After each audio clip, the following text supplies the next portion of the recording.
Right. Recording live. Now, welcome to a very special edition of More Than a Game podcast. Your usual suspect there, Dr. Dre. What's up, fellas? But the very special guest today is none other than the Big Mac, Wayne McDaniel. He's had a storied NBL career, best known for his 5 years or so with the Hobart Devils. But certainly a storied career. We will talk about that, and obviously talk about lots of different things, which we can go from there. So this is. Yeah. Ooh, nice graphic. Oh, nice. What is the devil? Yeah, the old Devils uniform. Yeah. It's a little bit blurry back in the 80s and 90s, but that's okay. I was ready to bite some head off. Yeah. So and obviously with you was a beast on the floor. You was a beast, man. So Wayne, before Lynch. You're right. So Wayne, we'll talk a little bit about your career in a sec, but obviously just want to let everybody know also that you've got a son that is in the NBL as well, Sam McDaniel, and there's a storied stat that I remember watching the first ever Jack Jumpers game. He scored the first points in Jack Jumper history. So he did, yeah. Beautiful pull-up range. So that's so there you go. Excuse me, Tim. We gotta pay respects to the elders of the ancestors of the land that we. Yep. All the lands that we gathered on. So beautiful. Yeah. So wherever you are around the world, we'd like to pay respects to all these past and present and the original owners of the land. So just thank you very much, Andre, for reminding me about that. No problem, man. Yeah, no problem. Yeah, sorry about that. And then I guess with Sam, obviously playing for your team, Andre, the Bullets this season. So, and obviously a sizable contributor when it comes to how you're doing a very good job and fitting in quite well with the new team. So it's all kind of connections happening here. I scored the very first points for the Taipans program. I was telling you that. I didn't know. Yeah, so that was almost 24 years ago. And Sam, Sam's playing some great ball now, playing some really good basketball. I'm really proud that he's part of that Brisbane Bullets fabric at the moment. I'm a little bit. Actually, did have a Jack Jumpers hat, but I'm not sure. I must have misplaced it. Anyway, I did have it. Right. Just about your career here, just so people know, you played about 288 games in the NBL, over 7,600 points, 12 seasons. Oh man, he was a bucket getter. Look at this, 26.5 points a game. Is that accurate? That's pretty good. And all numbers to me. And started off his NBL career in Adelaide and went to Geelong, Newcastle, and then 5 really good years in Hobart. So also just of note, people may not know this about Wayne, but you're also an actor. Thespian. Got an audition in about 2 hours from now. There you go, another audition in a couple of hours. What's that project? What's that project all about? This one's for a U.S. Australian Village Road show production. I can't give too much away because I'm always signed to confidentiality agreements and stuff. So of course. I can't spit too much, but it's a really good character. Really good script. So you got the role already. You got the role, or you still? I'm reading for it. I'm reading for two different. Reading for the role. Okay. I'm reading for 2 different roles. And we'll talk about how you got into acting as well. But obviously, some of the movies that I've noted, Son of Mask and Batman Returns, all in the last 20 years. Wow. So Batman Returns. Okay. Yeah, that was I think 2006 that one. So yeah, so the Big Mac. So tell us about your early, I guess, growing up. Were you from San Francisco area, or where did you grow up? Yeah, born and raised in San Francisco. And the Bay. Who did I? So a lot of people might not know this, but there was an import that came to play for Adelaide, named Orlando Phillips. Yeah, he came. Orlando and I grew up together in San Francisco. He was a beast, 6'8". 6'7", 6'8", just a lot like Andre in his prime, just a power player, just dunk on you in a minute, great vertical hops, great rebounder. Thank you very much. Sound, So Orlando and I went together. We were heads. We always bumped heads in high school. So he went to Woodrow Wilson. I went to John O'Connell. Okay. And we were like rivals, right? And so the was it story public is school? this. Was it public school? So Kurt Rambis, who is now, with the LA Lakers front office, Kurt Rambis was at Santa Clara. So in my senior year, I led the city in scoring. Kurt Rambis tried to recruit me to go to Santa Clara. And so Orlando was considering going to Santa Clara. I was considering going to Santa Clara. Neither one of us ended up going there. We both went down to Santa Clara and met, Kurt and all that. And, I can't remember who the coach was at that time, but Kurt Rambis was really, straightforward and, You say he was quite arrogant as well? Quite arrogant at that stage? Yeah, it's probably a little bit too strong. He was kind of, you probably get him to come across that way. I think he was just really, really focused, and he was all about the program and everything. Right. But okay. cut a long story short, so Orlando ended up going to Pepperdine with another guy who was a great player named Dane Suttle. I remember Suttle. You probably know Dane. Yeah, at Pepperdine. So Dane was at Pepperdine. I went to Cal State, and so the story is, so Orlando came to play for Adelaide. He had a year with Adelaide, and the year he came out to play with the 36ers, the day that we played them, the day that Hobart went to play them in Adelaide at the Apollo Stadium, is the day I dropped 57. And so when I dropped that 57, this is so funny, Dre. So Orlando was like, "Oh, you haven't changed, and you still shooting and all." I'm like, "Oh, it's like I just wanted to welcome you down under, my brother." Right. Like, Mac, you couldn't miss. He said, "When you go pass the ball, we give the ball up and stuff." So we kind of go back and forth on that. But is this the guy here? Is this the Orlando Phillips we're talking about? There he is. That's the one. That's the O. That's the O. Yeah. Rivals. So, like, he's a great guy. Like, he's what we call a city baller. So he's just a legend in San Francisco. So O came out that 1 year, went to, he obviously had a great career in Pepperdine, got drafted by the Lakers, I think he played a season with the Lakers, or a half season, or probably maybe a bit more than a season with the Lakers. He was there long enough to have a cup of coffee. Yeah, he was there long enough to visit the front office.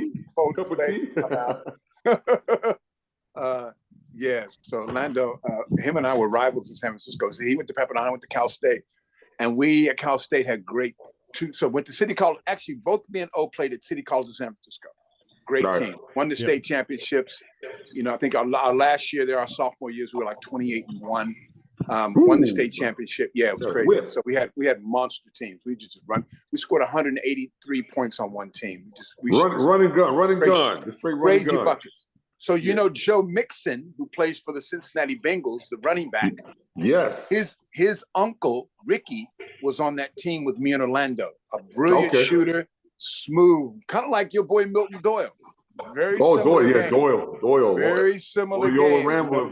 Ricky was 6'3", and his jumper was just ice. He was just a prolific scorer. Anyway, so yeah, I keep getting off track with all these little associations. That's okay. I love that. That's great. So many connections. Yeah, all these degrees of separation. It's incredible. So so Orlando, we were rivals. We went to City College together 2 years. Boom. Then he goes to Pepperdine. I go to Cal State. We have great teams at Cal State. Division II, but then we end up playing in the Division II Final Four in '82 versus Doc Rivers' Marquette team. Wow. Doc Rivers. So it was Doc. Part of town. It was Doc. It was Horace Grant. It was Larry Nance. Wow. Oh, my goodness. Larry Nance Sr. Larry Nance Sr., my brother. So Larry Nance is in the warm-ups doing dunks behind the backboard. Nasty dunk. He was my right? favorite dunker. So he's in the warm-ups. Dunker. Everyone's just laying the ball up. He's behind the backboard, tapping it off the board and then just bursting it. And, two hands over his shoulder. I think I'm on my right shoulder and just crazy. And his son got the same hop. What a half. Oh, yeah, exactly. They walk like just carbon copies anyway. Yeah, so that was it, man. That was my kind of journey in a nutshell. So just one little tidbit add on to that. So my coach at Cal State, Bobby Dye, is good friends with Brian Gorgon's dad. They all live down in California in La Jolla, down that way. And so when I saw Brian, I was like, how's dad? He's like, Mac, They're all the same. They're in their mid-90s. There's a group of them. So there's Coach Dye, who's like in his mid-90s. Yeah. Brian's dad.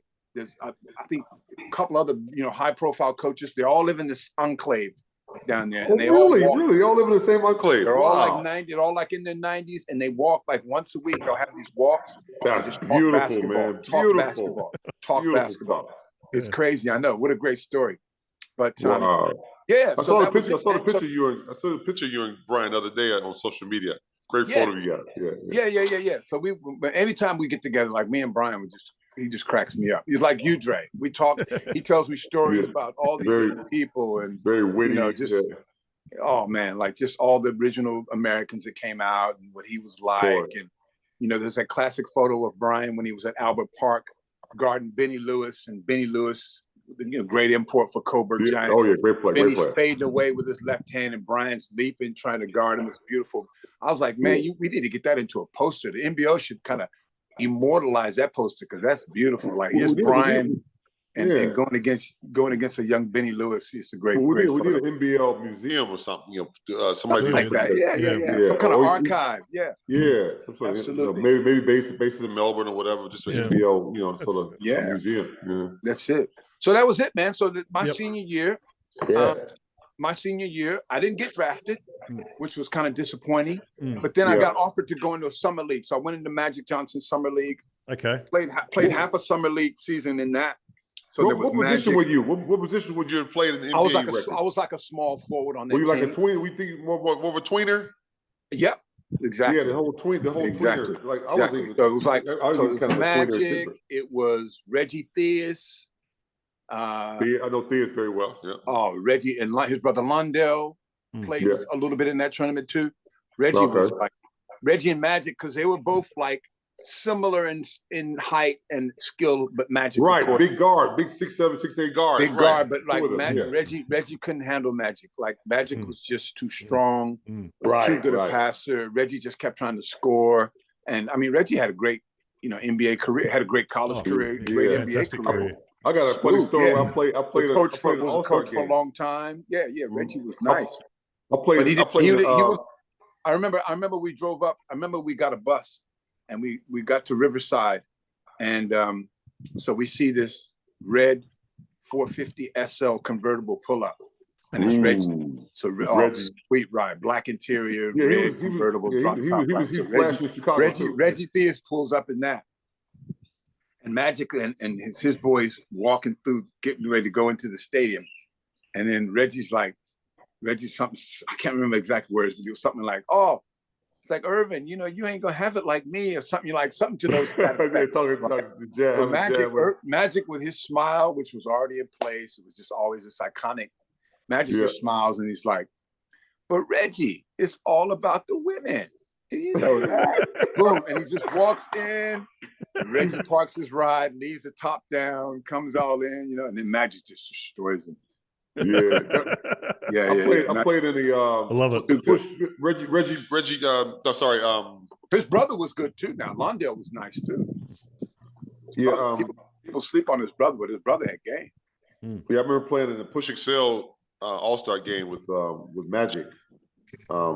Once before, it was Jesse Jackson had an annual game at the old Chicago Bulls Stadium. Right. I happen to play on the same team with Magic, man.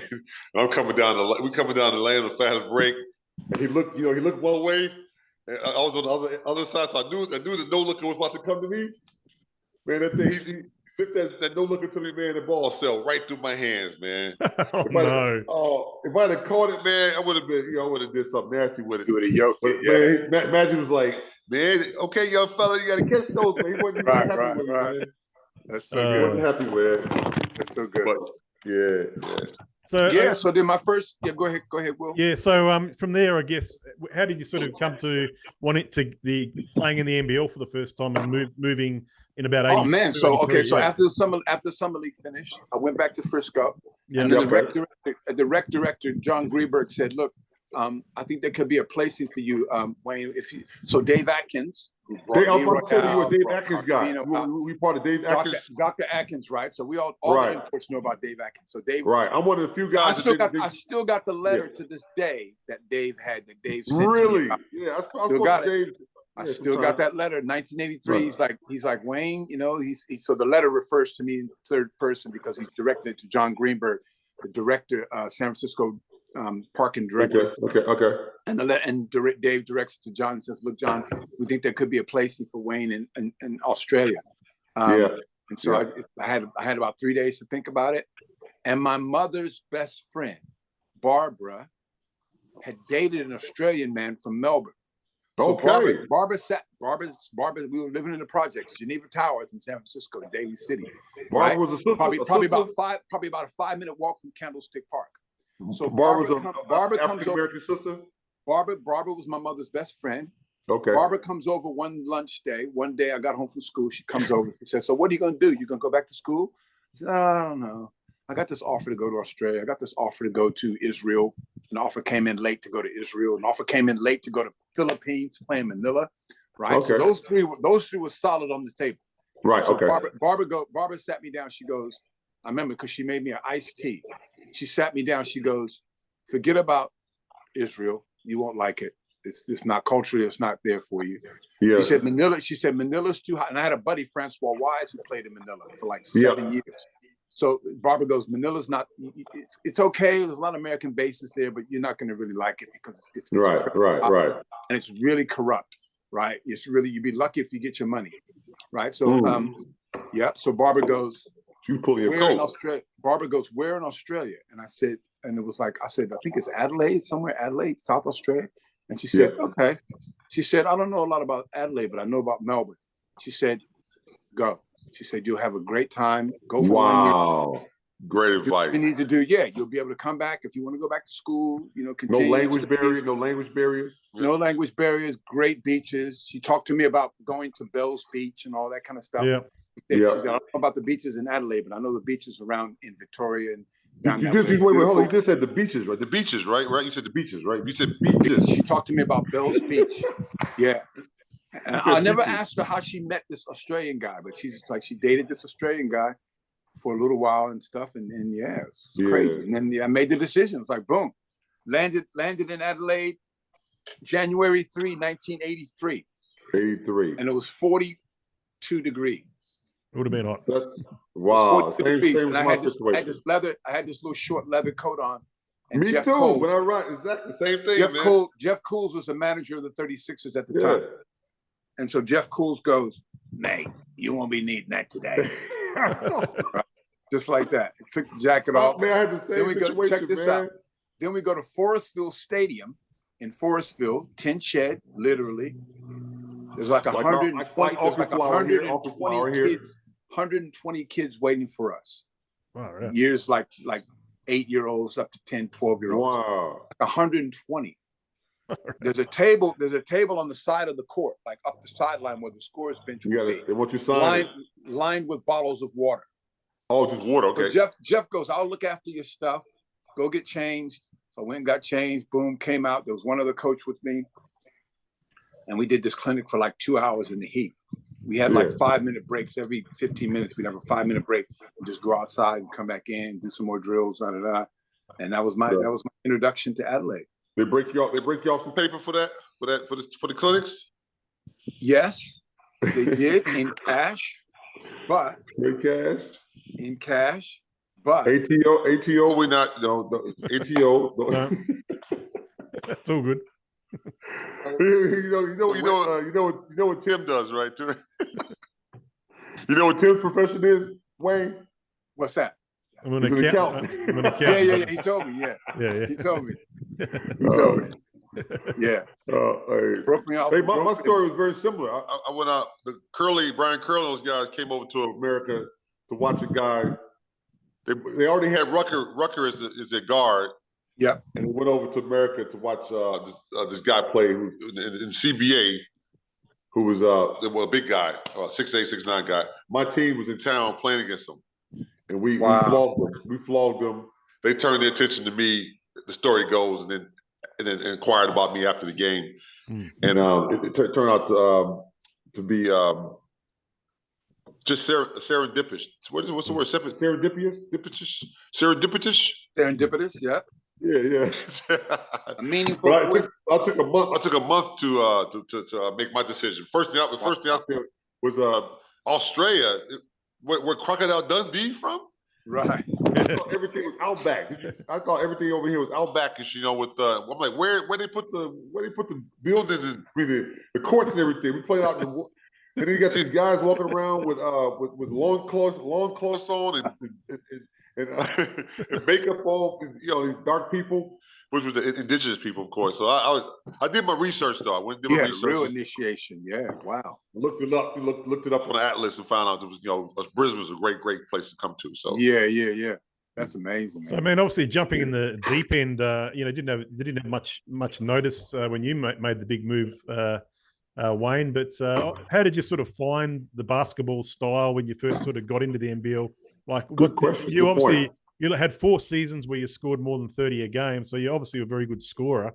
How did you become such a good scorer? What was some of your secrets, I guess, to getting so many buckets as well? Wow. Well, you know what? To be honest, man, look, the guy I replaced in Adelaide, Reg Biddings, was bucket getter. He rest in peace. Right. So you're talking about one of the great scorers, one of the great scoring imports to ever come to Australia. And great marketing. He had a great marketing mind. A great marketer. He had a 63-point game. Reg was just smooth, just a bucket getter, right? So when I came to replace Reg, the funny thing is, like, ultimately we became really, really good friends. Like, we became really good friends, me and Reg, So I came on that team. Yeah, I came on that team in '83. So David Winslow was on that team, who's the brother of NFL Hall of Fame tight end Cullen Winslow. Of course, yeah. David Winslow, great player. He was really solid. And I had a great year. And I think as I look, it's funny when you look back in hindsight and you think, damn, if I could have did this, I would have did that. I could have did this. And you think of decisions that you make, like I could have easily probably stayed in Adelaide in many ways. Yeah. But I just didn't. I wasn't on the same page with the coach. And it wasn't for anything except for, things they promised, the club had promised that didn't really get delivered.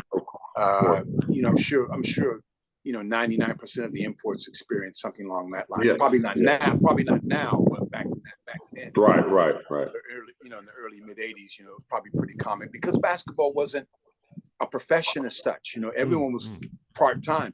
Even imports couldn't come out and just be full-time basketball. You always had to have another gig. So that happened around the time we arrived. It was starting to become, it was starting to rise. That first year in Adelaide, I sold garden fertilizer, door to door. Really? And all through the new Adelaide suburb called Skye, which is this new development in into the hills of Adelaide. So I sold garden fertilizer because you needed a job. You needed a second gig. So that was my second gig working for a lot of families use that fertilizer to help their kids grow, right? Greener Grower fertilizer. And I never forget when I used to go to these houses, right? They would all be fresh houses with lawns haven't even been laid yet. And I'd knock on these doors and I'd be like, "Hi, my name's Wayne. I'm from Green Grower Fertilizer, and I'm here to let you know about our specials we have this week." And then you get rejection. You get, no, sorry. And then you get this. I think my first sale was this guy who kind of went like, his son answered the door, and then so he runs to the door. He goes, "Who is it? Who is it, Johnny, or whoever? Who is it? Oh, this man selling garden fertilizer." And then the guy comes to the door and he goes, "Oh shit, you're the new recruit for the 36ers. I saw you in the paper. What are you doing?" I go, "This is my new gig, man. I'm selling garden fertilizer. I got blood and bone. With extra nitrate. I got done. I go, "What do you need? Look at your lawn, right?" So he goes, "Man, your timing could not have been more perfect." He goes, "I got some rollout lawn coming later today. It's going to be delivered later today." Oh man, perfect. What have you got? I go, "Man, what do you need? I got this, I got that. How much you need?" Boom, boom, boom. I was wheelbarrowing stuff into his front lawn, like to his front garden, helping him. Wow. I made a massive sale, and then I was off. I was like, I had the confidence. How much did you make on that sale? Approximately, how much did you make on that sale? I was on a retainer. I was on a 80s, yeah. I was on a retainer back then. I think it was like $350 a week. So it was a retainer and then a percentage of whatever I sold. That sale was so big. That sale was like close to $1,000 and close to $1,000 back then. And that's in 83, yeah. That's in 83, right? So, you know, that's a nice little hit for one day's work. It's kind of like I did that one, and then it was like I didn't really feel like I needed to work the rest of the day, but I did. I just kept going. You went to the pub. As you would. It just kept going, kept grinding. It would motivate you to. It would motivate you to keep going. I think too. Because I had to read all this information about garden fertilizer, about nutrients and nitrates, and you know what makes it. What's the compost of blood and bone? What makes it so, you know, special? All this shit. So I wanted to have the knowledge. If I go in and do these cold calls. What's the knowledge that I can drop on these people? I can't just go in and go, look, you know, we got this and it's this much, and you know, how much do you need? It's going to help if I actually know what I'm talking about, you know? Exactly. So I guess that was me. That was me off in Adelaide, man. My first year. Wow. So I guess any sort of any stories about what you got up to, I guess, when you went to Geelong and Newcastle, I guess. Geelong was interesting. I just spoke to Cal, just did a post to Cal, the guy who used to own Vogue shoes in Geelong. That was my second gig in Geelong. So I sold women's shoes and Vogue shoes in Geelong. Oh, good. So in Geelong, Cal was one of the managers. So there was two stores, women and men's back to back, side by side each other. Okay. So I worked at the women's store with Pippa, who was my manager, and Gordon. And Daryl Trelaw, who got me on Facebook a couple of days ago for my birthday. Daryl was like the manager of the whole thing. And so Daryl was like, oh, you know, there's a fitting course you need to go to in Melbourne. So I went to Clark's Fitting School in Melbourne. I did a week course in Melbourne to do fitting and, you know, how to fit shoes and learn about the last of shoes and all that kind of stuff, how I could work, you know, get my product knowledge up and stuff. And just worked, did my gig at Geelong at Vogue Shoes, trained, and then that was my livelihood as such in Geelong. And then Geelong was interesting because we had my second year there, we had arguably one of the greatest teams assembled, even though we didn't win the chip, thanks to Leroy Loggins. That team. That's a whole other story right there. But that team, so we had me, James Crawford, Brad Dalton, Danny Morceau, who else would have been of note? And a whole bunch of other Aussie guys who were really serviceable role players, you know, who just did their roles impeccably. So we won the Victorian Championship. Damn. And then in the NBL, we made that semifinals that year, and we were up 18.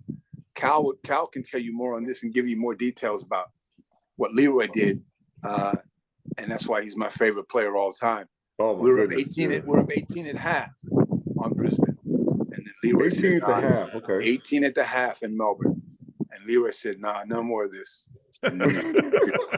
He just shot us like down. That was it. Game over. Game over. Wow. Who else was on the team with Leroy? Was Sinstock and all those guys with him? Yep. And Ratcliffe. The Rat. What about the Rat? I think maybe a young sibling. I don't know if Robert Sibley would have been on that team. Maybe sibling. Yeah, he would have been a young. Might have been a young sibling. What year was that? 85? That would have been 85. I'm pretty sure. 85, because they won in 85, 87. Yeah. Yep. Would have been 85. Yep. Yeah, okay, 85 championship. Yeah, okay. Yep, because 86, 87, I was in Newcastle. Okay.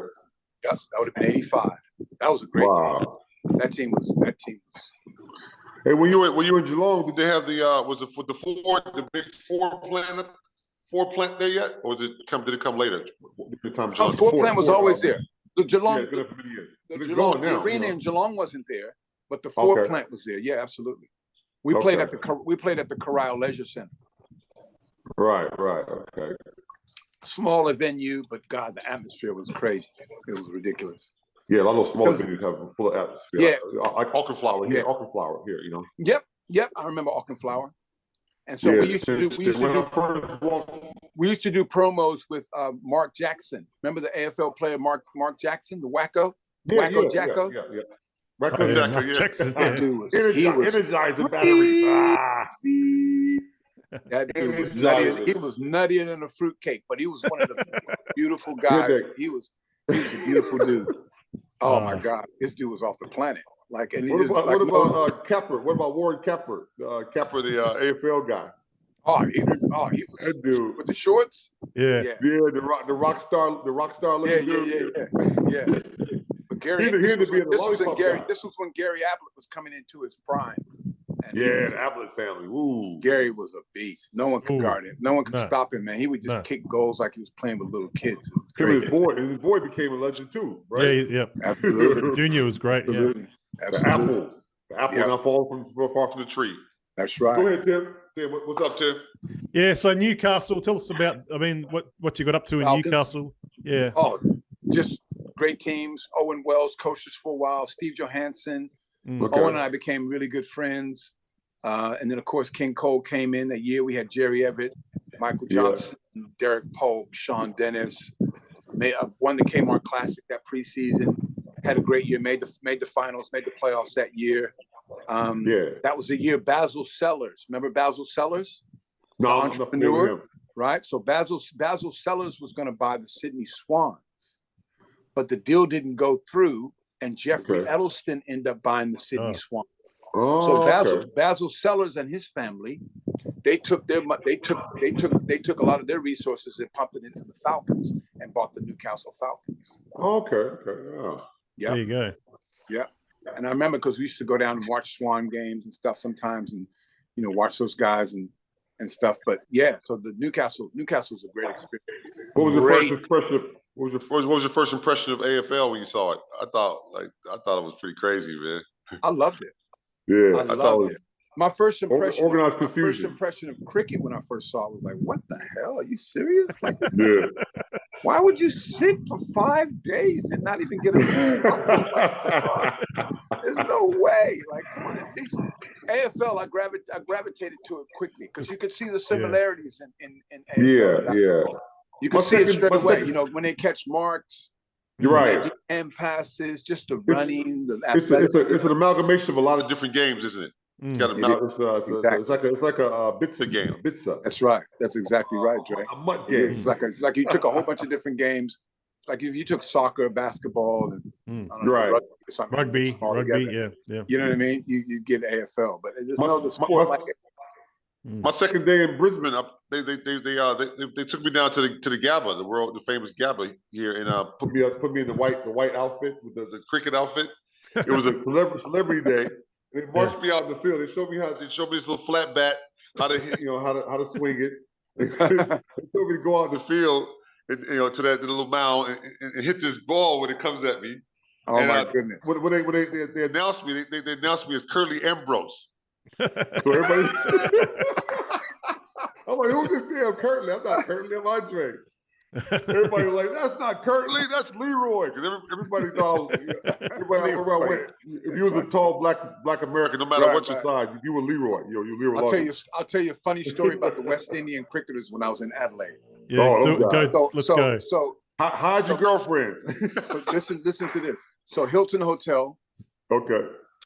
I'm getting ready to get. I can't remember why I was getting a cab or something. I was getting a cab for some reason from the Hilton Hotel in Adelaide, and I got out of the cab and stuff, and I met so there was Joel Garner. Yep. There was Viv. Yep. It was I'd like to say Malcolm Marshall. Yep. One of the other bowlers and stuff.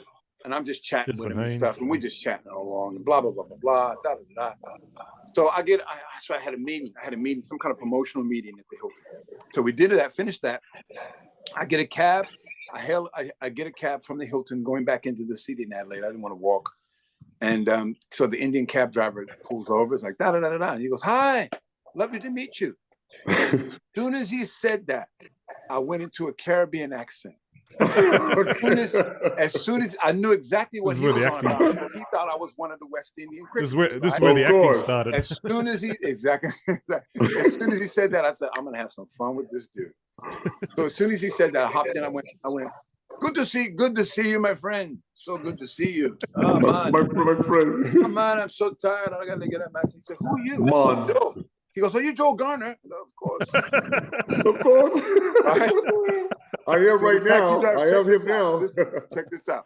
He pulls the cab over. Yeah. He goes into his glove box. He's searching around. He put his hazard lights on.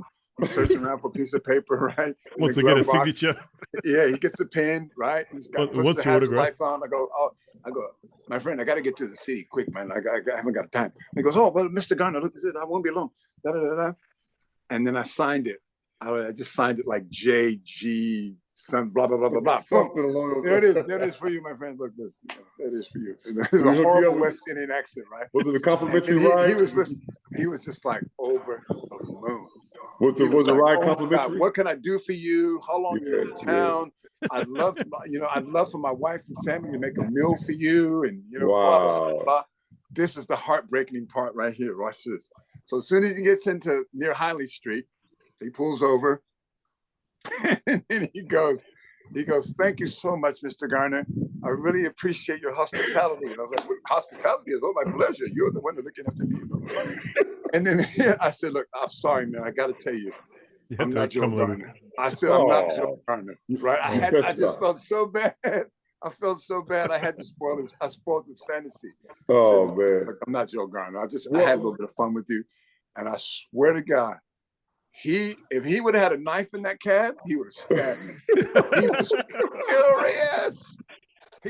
This shows you how serious the Indians take cricket.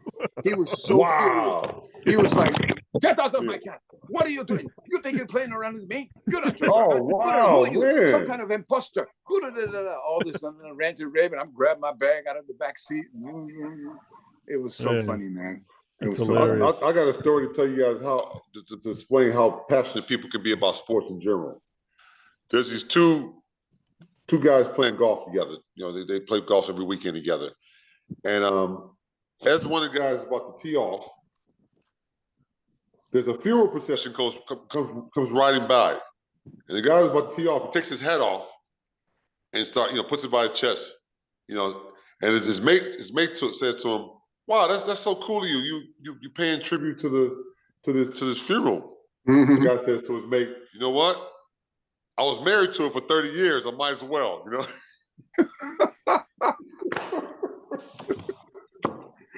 That's how passionate people can be about their sports, You're full of them, Dre.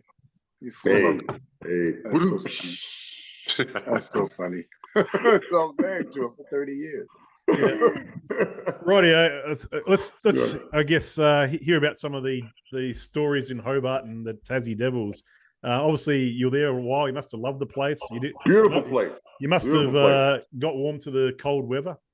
And tell us about how you, came into there and why you liked it so much to stay around as long as you did. And obviously, I think that's where you gave birth to Sam there too, correct? No, his missus did, not him. Yeah, exactly. Yeah. Royal Hobart. That's it. There you go. The Royal. Yeah, that's where I was born. Yeah. I was born in that same hospital. Yeah. So how many years in Tassie were you? Six. So 88 to 88 to 94. Yeah, that was a good run. That was a good run there. Yeah. It was a great run, man. Like I lived at Howrah when I was there. Across Howrah, was it Howrah? Off the bridge. Yeah. Across. I can see Hobart from across where I was at. Yeah. Howrah, great, man. It was. How many different residences did you have? there?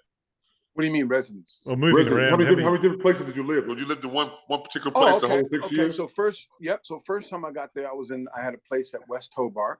Mm-hmm. Yeah. It was nice, beautiful, like a cabin. Not far from town. Off the grid. Yeah, it was kind of, beautiful, modern kind of, oh shit. Modern kind of cabin. I just dropped mine a couple of times. It was it was nice. It was nice. Hobart was good, man, in terms of like it was what I needed at the time, like I think, and oftentimes I'll talk to Ken Cole about this, about, what would have happened had we stayed together in Newcastle, had that team in Newcastle stayed together another two. Yeah, same my bullet. With Derek and Jerry and Michael and Sean. Right. We had a nice crew. We had a nice squad. Yeah. Right? But it didn't work out. It just didn't work out. The Sellers family kind of were pulling out from basketball and stuff, and it didn't work out. So Hobart just became the perfect place for me to go, in a lot of ways, kind of like how Brisbane became the perfect place for Sam to go. Oh, he's fitting so well there. It was just the fit, so you know, well. the timing, the fit of it. Yeah. So I loved Hobart, man. I love Tassie. I used to go to Mount Wellington and get my water. And yes. Beautiful. I'd go down to Dover, go down there and just take trips. I'd take trips. You know, if I had a day off, I had 2 or 3 days off and no training. I'd drive up to Wineglass Bay. I'd drive up. I'd leave my house at like 7 in the morning, drive up to Wineglass Bay, spend a day there, just eat, meditate, relax, chill out. Such a cultured spend a whole literally spend a whole day there and drive back. You're so cultured, man. So cultured. Yeah. It's beautiful. Yeah, I love Tassie. I tried to get to see as much of Tassie, you know, the natural beauty of Tassie as I could. What can I say? Like, I loved it, man. Salamanca Market. Spent a lot of time there. My hangout. To be honest, that was my second home, man. One of the best. Like, some of my best friends in Hobart had stalls at Salamanca Place. So my buddy Bruce Dern, who was a honey man. Yeah. Bruce would have his honey set up at Salamanca every Saturday, and he was down near Huon Valley down that way. So I'd either go down that way and get honey from him, or I'd go to Salamanca and get my honey from them. And you know, 2 or 3 of my best friends, they would always have stalls at Salamanca. So I was there. If I wasn't playing or in the state, there's a bit of a view from Mount. That's view from Mount Wellington. There you go. Beautiful. That's beautiful there. Yeah, beautiful site there. Yeah, Mount Wellington was special, man. Like that was like a spiritual home. So you guys, I don't know if you guys, Dre, you might know. So you might know the dance group Bangara. You know the Aboriginal group Bangara. They're like a dance company. Not familiar with them. So remember the 2000 Olympics. Remember when Nikki Webster did the thing with the Aboriginal man? Remember that? Remember that whole piece? Well, that guy, so that Aboriginal guy who did that with Nikki Webster was part of the Bangara dance troupe. Okay. And so when they came to Hobart, I took a group of Aboriginal kids in Hobart to see Bangara. Wow. Francis Ring, all those guys, right? From the whole company. It was amazing, right? And so after that, Douglas, that main dude, I take him up to my buddy's restaurant. He has an Asian restaurant. Took him up to West Hobart to the Asian restaurant. He was just overwhelmed, man. It was such a spiritual moment, because after we had this meal, Douglas was so thankful and so appreciative. We walk out of Dave's restaurant in West Hobart, and we turn and we look, and there's a full moon right next to the tip of Mount Wellington. Some guy is standing there with just his pants hanging down. No. This is Douglas from Bangor. Full moon. Right. So once we come out of the restaurant, Douglas leans down to the ground and picks up the stick, and we all just went silent. Like, what is he doing? Like, what's he about to do? So he just started playing this little beat against something, like a pole. There was like a lamp post or something. He's just playing this, and me, Dave, and the other couple of members of Bangor, they're all just mesmerized. He's doing this little chant because he's looking up at Mount Wellington while he's doing it, right? Oh, wow. He's looking at the tip of Mount Wellington. He's looking at this full moon, which is off to the right of it. And then he's doing this chant. And we were just like, probably for about 2 minutes, we were just mesmerized. It was like, holy shit. It was so spiritual, man. I can't believe it. It was one of the most spiritual things that's ever happened to me. Amazing, it was beautiful, man, amazing. Because it was so spontaneous, but you could see it was so heartfelt. He obviously had a moment, some kind of epiphany, where he connected to Mount Wellington and the moment and the land and the whole situation. The whole moment, the whole moment got unscripted. It was beautiful. It was unbelievable. One of the most spiritual things that's ever happened to me. Wow. And a lot of the most spiritual things that have ever happened to me in Australia happened in Tassie. Right. You know what? Hey, on a note, I was my little 1 year I was down there in 1985. When I went down to play in Tassie, I left a lot of problems and stuff up in Brizzy and went down there and played. I met a young lady that I was dating. It was her. She had two sisters. They were 3 most beautiful women, I think, in Tassie. And I'm dating her. Their mother was sort of a gypsy type lady, really sweet lady. But she did the tarot card readings at Salamanca every weekend. And all the time I was down there, she was trying to get me to do the card readings and all that. And I was like, nah, I'm cool. Towards the end of the year, after the season, I decided to go ahead and give it a go. Based on the card readings, She advised me that I need to go back to Brisbane and sort of deal with the issues that I had left behind. And lo and behold, I took her advice. Lo and behold, once I got back to Brisbane, 2 weeks into my being back in the town, things started to come in place. Wow. You know, creditors and stuff I had issues with, baby mama issues, all that stuff started to sort of come into place. I met my wife at the time, you know, met her, and it was amazing, man. So that was a surreal moment for me as well, and as well too. So, you know, I can relate. Yeah, Tassie's always, I always say to people, man, like Tassie is a spiritual, it's like a spiritual source for me in many ways. You know, I haven't been in the Northern Territory yet, so that's a trip that we're planning on doing, a trip into the Northern Territory. But it's nice there. It's nice, very nice there. Yeah. So Tassie is that place for me, man. I'd go to Bay of Fires. I'd go to Cradle Mountain. You know, do the walks up at Cradle Mountain. It's incredible.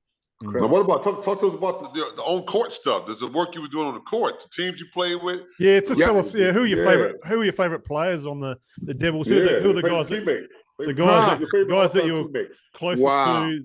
Any imports that were actually Joe Hurst, Joe Hurst. Jumping Joe would be right up there. For sure. Would be up there.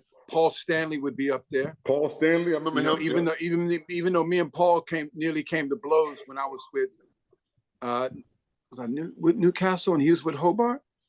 Oh yeah, we nearly came to blows. You were opponents this time. We became good mates and stuff. Like Paul, and then when he came to play in Hobart, we were just like we would just. He would make me laugh so much, kind of like you, Dre. And then me and Paul would just go back and forth. We would, you know, we talk about the size of Murray Shields' head. You know, Paul would be like, man, that's a head right there, man. That's like a 10-story building. I'm like, yeah, man. If Murray's head was a cereal box, it would be like Frankenberry. I'd be calling Frankenberry. Podcast. And we used to sometimes we see Murray at training, right? I'd be like, Murray would lumber up and down the court, back. Murray, take the bolts out of your neck. Come on. What are you doing?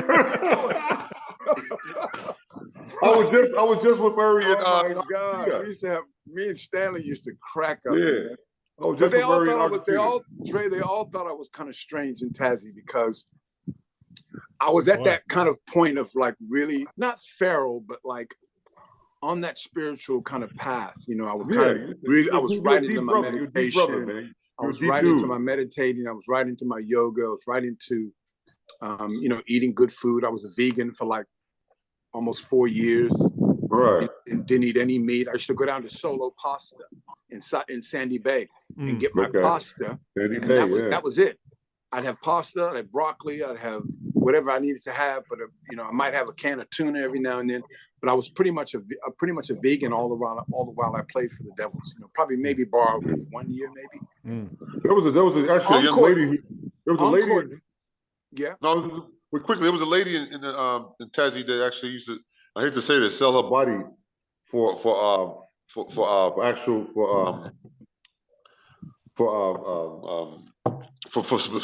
macaroni, spaghetti. What? You know, that's all she was. You know what we called her? She was a prostitute.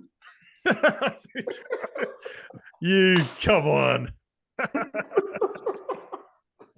You are not.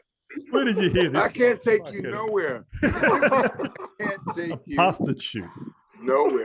I like that one. I've never heard that one. That's funny. That's pretty good. It kind of rolls off the tongue beautifully. I like that one. Yeah, it does. Shout out to Donna Fox. Donna Fox, Greg Fox is my teammate. She gave me that one. Donna Fox is a great I like great that. lady. Married to Greg Fox, one of my first teammates. Right. Point guard. Yeah. I don't like that. I have to put that one in my repertoire. I like that one. Okay. Yeah. So in terms of favorite players, so Stanley, 100%. Joe Hurst. Yep. Jumping Calvin Talford. Yeah, no, he was good. Play with Talford? Woo! Yeah, he played with a lot of guys. Jumping Telford. Pound for pound. Listen.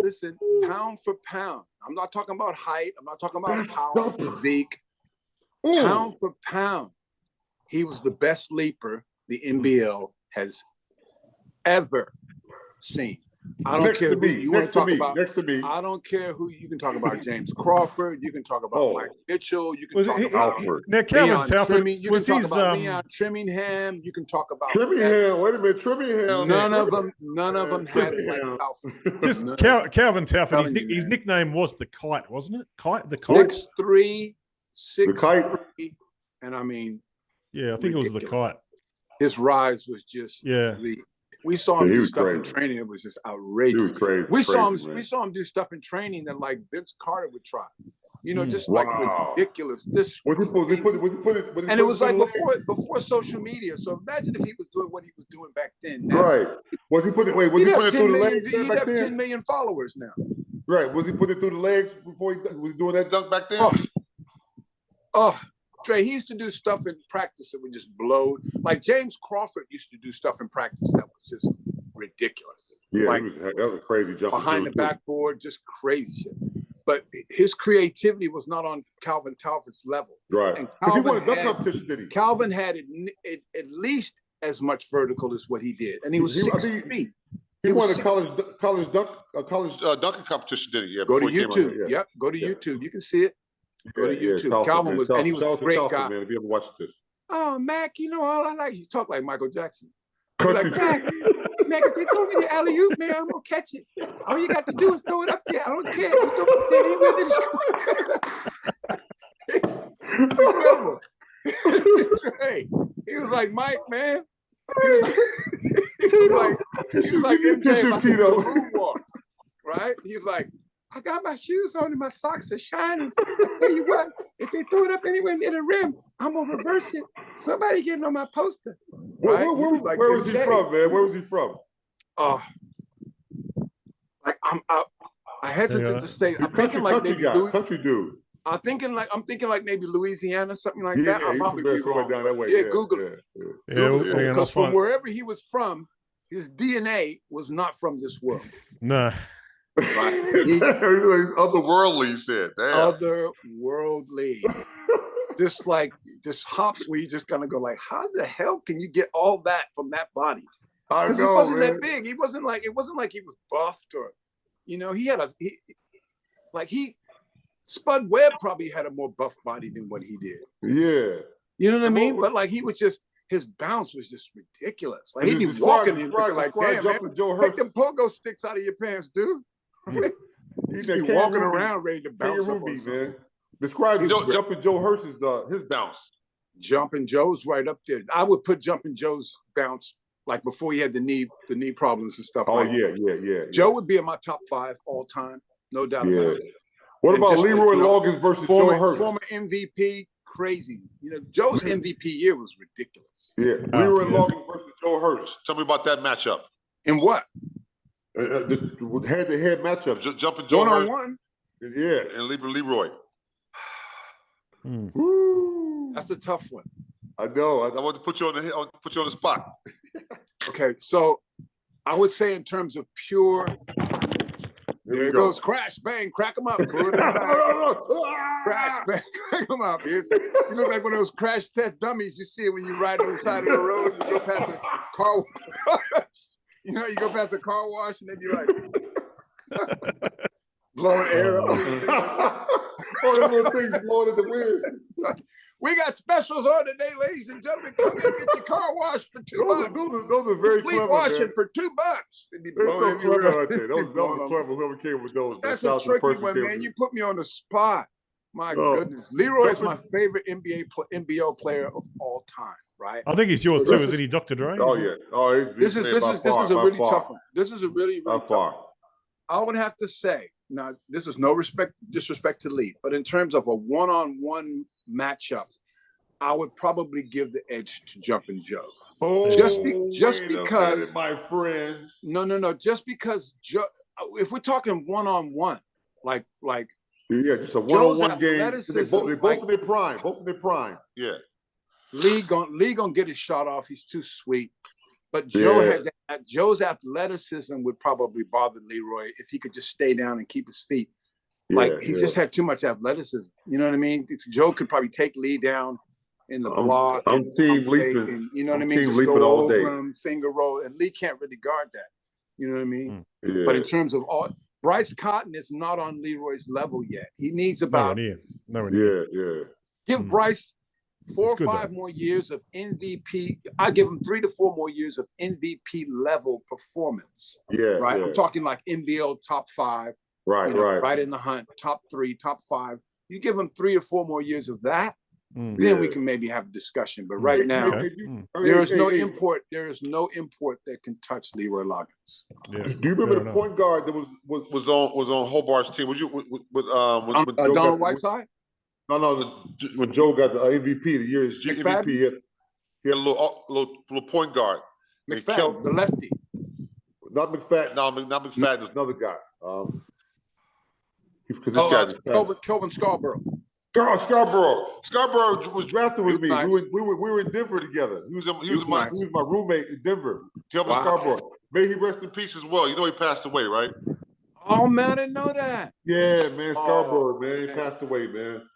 Wow. That was my guy, man. We were drafted the same year. Man, he used to penetrate with effortless ease and feed Joe. Some of these crazy alley-oops, man. Oh my God. He would have played a big part in Joe's MVP. You were in Denver. You two were in Denver together? Yeah, 1987, man. We were in the same draft. Was Kobe in the other hotel room? Pardon me? Was Kobe in the other hotel room?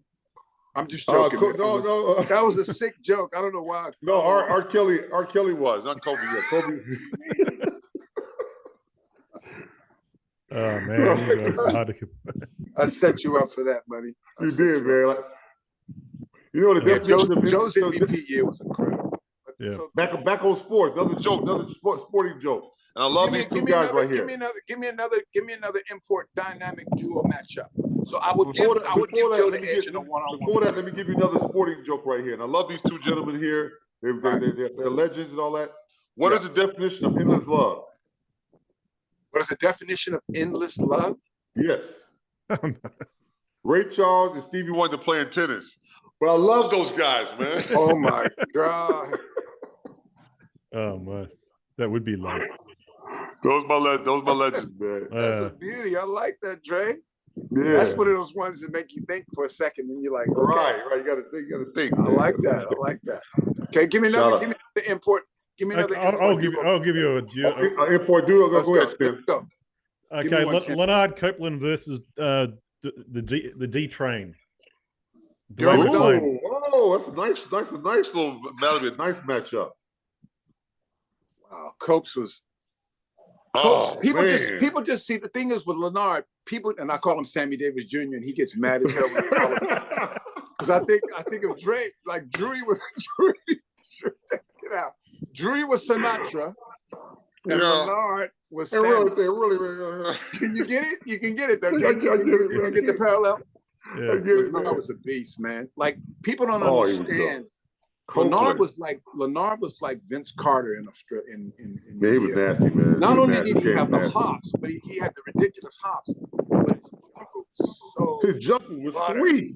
His jumper was butter, man. He could give you 40 in the drop of a hat. Right? Leonard didn't really need Drewy. Leonard could have averaged 40 on any team. Oh, he could, yeah. Doesn't matter. Doesn't matter what team he was on. But the fact that he was on Andrew Gaze's team just meant that he could do all sorts of other stuff and wouldn't have to draw the attention. Exactly. And still get his, and still get alley-oops, and still get, get his in transition. Then he had a guy like Ward Giddy setting screens for you. Come on, man. Yeah, I know, man. Come on. And that offense. Big Dave Simmons setting screens for you. Come on. Yeah. Mark Bradkey. What do you want? Come on. Seriously. Come on, man. It's not fair. Okay, so from that matchup, D-Mac. Woo, D-Mac. Let's talk about D-Mac. The sweetest passer McDonald, the NBL has ever seen. He was Jason Williams in the NBL. Ooh, there was no one on D-Mac's level as a passer and a facilitator. Nobody. Oh. Just one-on-one player too. Just one-on-one. Yeah, but if you're going against Leonard one-on-one. Oh, you know what I'm thinking about? I'm thinking about D. McClain. I'm talking about McClain. Okay. Dwayne McClain. That's what you're talking about. D-Mac. D-Mac. Okay, now that changes the whole dynamic. I was going to talk about Dwayne McClain versus. Yeah. Whoa, that changes versus Copeland. Okay. All right, now let me just reassess that because that's So that's a different beast right there. Recalibrate now. Villanova. Villanova. Wow, that's a good one too. Versus Copeland. I would say, wow. Yeah. Copeland, a better athlete, maybe. I mean, but how can you say he's a better athlete? Training crazy house. But I would say as a pure scorer, I would give the edge to D-Train. Yeah. As a pure scorer. Pure score. Pure bucket getter, any type. Like, D-Train was like Gervin. Like this is from a bucket getter here with this pure pure. I know. Bucket getter. Talk about a bucket getter. Oh my goodness, like D-Train. I give it because D-Train could create a shot. Yeah. More effortlessly and more creatively than probably what Leonard could do. Yeah. Leonard could use his athleticism and get his shot off. Yep. But D-Train could use like just crazy moves and just deception and just, you know what I mean? Just he had that. So I don't know if Leonard had that slight edge to train. To train. Okay. So I did want to ask you one question. I wanted to ask you, how did you sort of get into acting? How did that all start? Wow, man, I was acting before I played basketball. I was doing plays. My first play I did in high school was Of Mice and Men, the John Steinbeck play. Yes, classic. So classic. I was talking to Dre about that when we were up in Brisbane. Yeah. I told you about this past 2 years has been great as far as acting and stuff like that goes. I've been doing so much stuff. So the last thing I did was a commercial with Ryan Gosling for Tag Heuer, the Watches. Tag Heuer, yeah, wow. Tag Heuer, the Watches. That was fantastic to meet him, to meet Eva Mendes, to meet their kids on set. Chat with him about ice hockey of all things. I know nothing about ice hockey, but I know he knows. When I told him I played against Magic, he was like, "What? No way, man." I was like, "Give me a role in the Barbie movie, man. Come on." Oh, brother. I don't know if there's any black guys in the Barbie movie. I'm not sure if they're casting any black guys in the Barbie movie, but hey, I'll get back to you. He was a cool dude. He was really cool. That sounds cool. I love that. So yeah, Sapphires, that was a while ago. But yeah, so movies in terms of feature films. So Reckoning, I did that. You in Sapphires? You in Sapphires as well? Sapphire as well, Jessica Marboy, that was beautiful. Yeah, my man Don Petit. Don Petit was in that. Yeah, Don. I went for his role. I went for the main manager and I missed out. And then the director said, "Matt, we gotta have you in there, so we're gonna make you the U.S. manager." And so Don was the main manager, and I was the U.S. manager. You know who's one of my good buddies? Leon, the actor Leon. Last name? He just goes by Leon. He was in 5 Heartbeats. What's the movie about the Jamaican bobsledders? Cool Runnings. Yeah, he was the first brother. Leon. He's been in a lot of stuff, man. Yeah, so I did that. I did Reckoning a couple of years ago. So the next thing I got coming out is called Origins. It's the Godzilla versus King Kong movie. That'll come out early next year, early 24. So yeah, it's been great, man. Beautiful, man. Sound like you really enjoy it. It's really cool. Love it, man. I gotta look up your IMDb. And I love being like Bruce Bolden. Like talk about players, right? Yeah. So here's a matchup. I'll give to you, Dre. Okay. 1-on-1. Bruce Bolden, Mark Davis. Oh man. Play the 21. They playing the 21. Who you got? Mark Davis. Bruce Bolden or Mark Davis? Bruce with that mid-range, man. The mid-range he got. But he got to get the rebound off of Mark, MD developed that 3-point shot at the end of his career. He did develop and he was consistent too. That would be a tough one, man. That'd be a tough one. Because I keep in touch with Bruce quite a bit. I might give him the slight edge right now. What are you talking about? Just because you keep in touch with him don't mean it. Hey, I'm about politics, man. It's all about politics, man. What are you, a charity now? Come on, man. It's about politics, man. Politics, man. I love Bruce, and he knows I love him. Bruce came to see my first play I did in Sydney called Kiss the Spider Woman. Oh yeah. I love that brother. Love Bruce. And so but in a 1-on-1, Mark's a beast, man. I'd probably go Mark because he can stretch it a little bit longer. He can stretch that. Yeah. He can stretch it. Bruce. I don't know if Bruce can hit them threes, but we know Mark. Mark at the end of his career was a legit 3-point shooter. He was something. He was a Not only that, was he a beast to guard in the block. Come on now. Mark and Tiny Pinder. Mark Mark's a Tiny Pinder. Yes. That's another matchup there. That'd be a good matchup.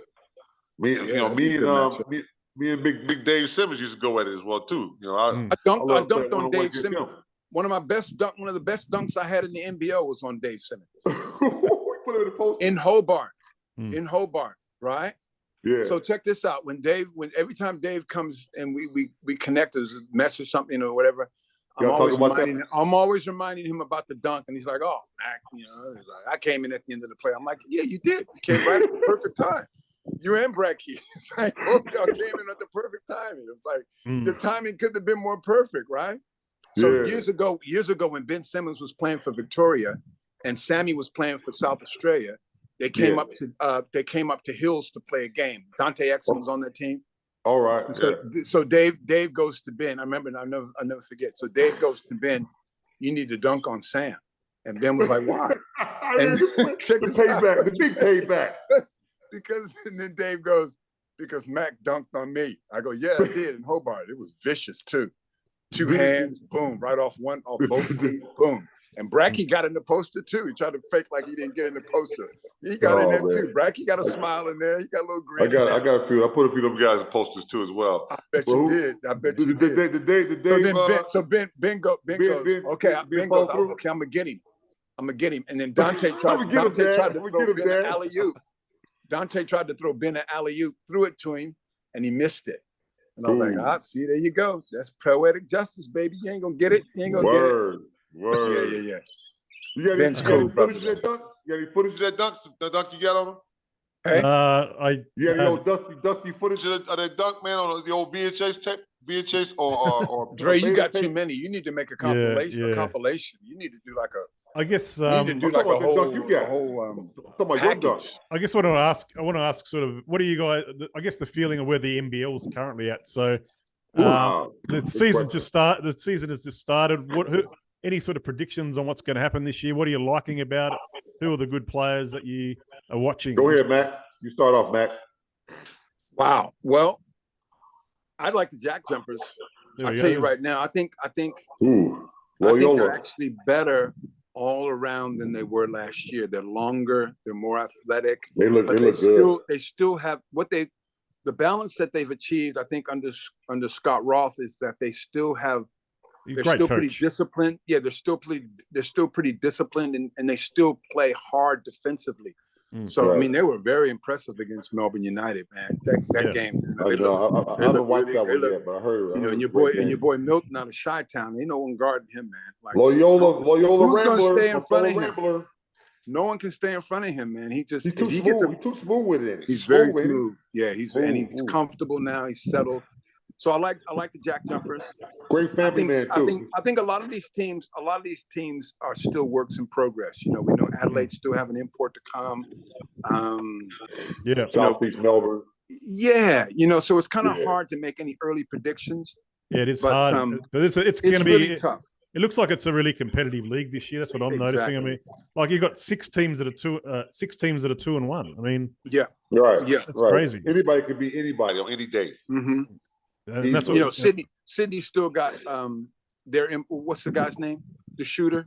DJ Hogue, right? Yeah, he can ball, right? We know he can go, and you add that to that Sydney lineup, they're right there. So it's Melbourne United. They just still Big Joe still to come in. Yeah. So it's tough, man. Until you can see those teams at their complete rosters, and then when they get to a point in the season as well, get halfway through the season, exactly, and then you can kind of go, okay, you can kind of get a clear picture. But it's hard now with such key guys out right now. But certainly early on, Jack Jumpers look good. Some of these next stars, and Brisbane look good too. Brisbane looks great. Brisbane look good. I like what Brisbane is. This guy on Brisbane's team called Sam McDaniel. He's a beast. He's a beast. I love the kid. He's a two-way, definitely a two-way beast. Two-way beast. 100%. Holding that McDaniel's name down, boy, big time. Yeah, it's incredible. Yeah, apparently the coach Justin worked with him a lot during the time in Melbourne. Yeah, you can see that. He did. Yeah. When Sam talked to me about when he first signed with Brisbane, he was really keen to tell me about the fact that Justin being there had a big role in his decision. Yeah, and just Justin, how comfortable he would feel, and knowing what he did at Melbourne United and all that. like that's when it's just a perfect fit. Yes. Fit for him. Really good fit. Yeah. Okay, and I guess now we're on to the NBA preseason. It's started as well. We've got the NBA season just around the corner. Some massive trades recently. Milwaukee and Boston obviously changing. What do you think about those two teams, and who do you think comes out of the East? And are there any dark horses? Oh, go ahead, Dre.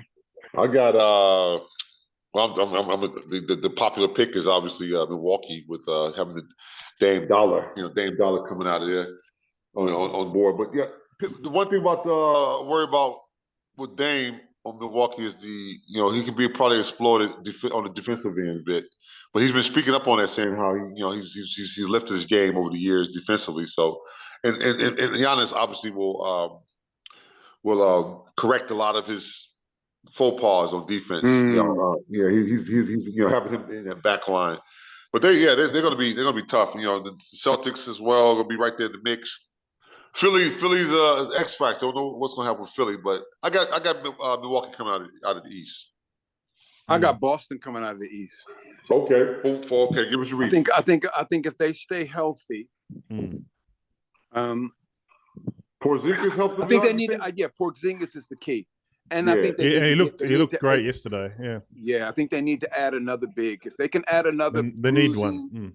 Robert Williams type player, just a rebounding, rim protecting kind of guy. That was tough losing him, wasn't it? Like they need someone to complement Porzingis so he doesn't get stuck in the paint too much. Yeah, he can play his natural perimeter game. Then they're going to be tough. If they stay healthy, man, they're going to be. I'm concerned that Al Horford, he's probably played 50 games or something, right? But yeah, I like their guards. I like their wing players. It's where they're stronger than anybody at the moment, I think. Yeah, absolutely. Yeah. So I got my pick is Boston coming out of the East. Okay. Who you got out of the West, Dre? Okay, so let's talk of the West. The Nuggets were the champions, as we know. I'd say they're the favourites to win again, but anything can happen. Anything can happen in the West, I think. You got too many variables. The Lakers surprised a lot of teams by getting to the conference finals last year. And they look better. I like the Lakers. They do look better, but that doesn't mean they're going to finish better. But they do look better. And the Suns have certainly done a couple of things to change their team. I like Beal instead of CP3. They've got a passing center. As opposed to someone who they weren't getting involved. I think hard to know what happens with the Clippers. I mean, the Clippers, if they somehow get Harden. If they get Harden, it might be interesting, but is that still a possibility? Yeah, it is a possibility, I think, but I don't know. We'll know sooner or later, I think. I don't know. I think I'm missing a team there, but there's a lot of different teams. The Kings were good last year. The Grizz, man, when Grizz when NBA Gunboy comes back for the Grizz, he calls him NBA Don't sleep on Memphis. So Ja's got 25 games out or something? Yeah. That's a lot. That's a big chunk of the season, man. That's like a third. That's damn near a third of the season. I know. I like how they got Marcus Smart there, though. That was a great pickup. D Rose is there too. D Rose is there. Yep. Well. Started yesterday. Yeah. He started. Okay. D Rose did, and for preseason, Yeah, and Desmond Bain I really like him. Well, he got the little short arms though. I worry about his little short arms though, Desmond Bain. kind of like a dinosaur and shit, Kind of like Big Kev, like Kevin Willis back in the day. Kevin Willis. Right. Yeah. Had a big little short arms, man. Right. Like a T-Rex. Can he put his hand in his pocket, man, to get the money out?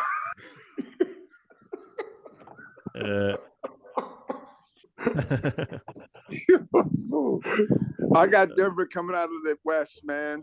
Yeah. I just think it's culture. Yeah. And I think unless the Lakers are going to have to stay healthy for a really big chunk of the year to challenge Denver, like they're going to have. How do you stop AD is going to have, and AD is going to have to be playing his best basketball in the last 10, 12 games of the year leading into the playoffs. He's going to have to be bowling his best. I like the pickups that the Lakers made in offseason. Fantastic. But no answer for Murray. No answer for Murray. No answer. No answer for that combination. I mean, Jamal Murray was just absolutely fantastic last year. Really, no answer for those guys, man. And also, and the pieces, Denver's pieces were perfect for what they needed. You know, all those guys were perfect. And even Porter Jr. had a really average series, but I think they didn't really need him. Like they didn't even really need. And he's a quality all-star. Like, he could be a star. He could be a star. Exactly. On another team. Yeah. So I just think about if they're healthy, if Denver are healthy at the key parts of the year when they need to be, and get this, get in the, get it, which we know they'll be top 3. I mean, it's a safe bet to say they'll be. It's going to be hard to see them losing, man, unless the Lakers. Anyone, I just can't see it. Like Clippers, but I think that, I mean, the Suns may go on a run, but they need to be. Yeah, the Suns too. But then again, it's that culture. Like how sturdy is KD going to stand up for 82 games? And will he be? And will it be just be so much more scoring pressure on Devin that you know what I mean? Like that's a hell of a. It'd be different if it was KD 5 years ago and you had Booker, where he is now. Like that's a totally different beast, but. You know, KD's kind of wearing down now a little bit. So and will KD? The other big question was, will KD make amends with his barber? Right. Oh man, he gonna deal with the pebbles in his head, man. That's my guy, KD, man. He's a man.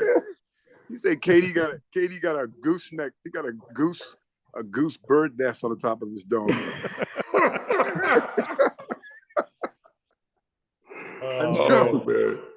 Poor KD. He should just go. I don't know why you don't follow LeBron's lead and just shave it all off. Yeah, exactly. I don't know, man. The great ones did it. You got them holes in the afro, man. That's all. He do though, huh? You got them little pebbles, like you said, little knee balls. Like a little hole right there, like they're wearing a yarmulke and stuff, you know? Right. Take that yarmulke off. Oh, man. Shout out to the Jewish community, yeah. You're a fool, man. Yeah, I like Denver. I just can't see it. I can't see anybody getting past it. No, you know what I mean? Like all things being equal, health is always an MVP. Health is always an MVP, man. If a team that has good health, playing good with good health, it's hard to beat that. You know? Yeah, and I guess those teams can burn up the regular season, and then 1-2 key injuries, boom, your stock just plummets. I guess the last question on the NBA then, which team do you reckon will surprise the most this year and just go on a bit like what Sacramento did last year, for example? Oh, okay. That's a tricky one. That's a tough one. Yeah, who'll be that team? Man, maybe the Bulls, Chicago Bulls have the they have potential to do that. I can see Bulls got that surprise team. Potential. That's a tricky one. I don't know. I think that could be Grizzlies, depending on what Ja's like when he comes back and what they like in the first 25 games. You know, if they're right there in the first 25 games of the season, and then Ja comes back focused. Yeah, take away his NRA. Nice. Yeah, take his NRA license away from him. Yeah. Right. Yeah. Delete him off Instagram. He'll be set for the rest of the season.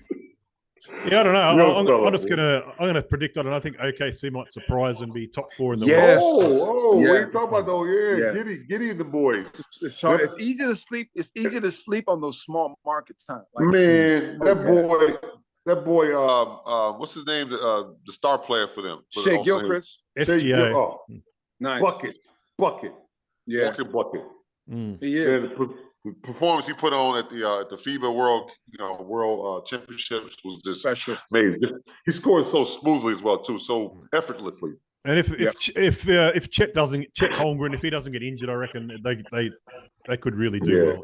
You know? I agree, but we haven't really seen him play his best yet. We haven't really seen him have a 25 game stretch where he really solidifies himself. That's exactly right. Pure potential. Right. You know what I'm saying? Like once we see that, and you go, okay, wow, like he's not just a poor man's Porzingis kind of thing. Like he can body up, he can be physical, he can post up, he can, you know what I mean? We need to see all that. Agree. I need to see some of that, at least a little sample size of that before I can kind of. But man, you can't sleep on OKC for sure. The guy who has a lot of pressure and to make the comeback is Ben. What about the Brooklyn Nets? Ben Simmons. This is a make a break year for my man, you know. Make a break year for your fella. Certainly, Nets will be a team I would definitely watch. Yeah, Ben comes back, you know. Hopefully, you know, some good form. You know, that'd be really good. Yeah, they still got a lot of good pieces, man. Like people sleep on that team, but man, they could be the surprise. They could be the surprise coming out of the East. The Knicks as well too. The Knicks as well. Yeah, what about the Knicks? Brunson and them. The Knicks. Yeah, I was thinking about the Knicks. Yeah, I think that could be the surprise in the East to get there. There's a few surprises that could come out of the East, huh? Yeah. I just think with them, it's like need to do something. Can they defend at a high level? I don't know if they can. You know what I mean? Like, can they? Do they have the pieces that can defend at a high? Because ultimately, that's what's going to get you through those first, second rounds into the finals. That's right. Those teams that can really crank it up. Teams that can really crank it up defensively are the teams that really go ahead and stay healthy, of course. But the teams that can really lock teams down and hold them to 85 and 90 points. That's right. Those are the teams that are gonna make it through. I don't know if the Knicks have got that yet. I haven't seen it. They need a bit of work in progress. Regular season, you know, they'll win their fair share of games. They'll be well over 500. Yeah. You know, can they defend in the playoffs? Because that's where the money is. Anyway, boys, we're gonna have to wrap it up. I've got an appointment right now, but it's been an absolute pleasure, Big Mac. Thank you so much. Been great, man. Wait to watch this back and share it to all the friends that know you so well. So that's my guy. Thank you very much. You guys, fantastic. That was a great conversations. Love the stories. Unbelievable. Some laughs. You wouldn't believe it. So I'll share it to both of you guys once it's up. And thank you so much. Share it to all your mates. All the best in your acting career too. Thanks, Wayne. And thank you, Dre. You always make me laugh, my brother. Well, vice versa, man. Vice versa, always. Man. See you later. You're just a laughing machine, man.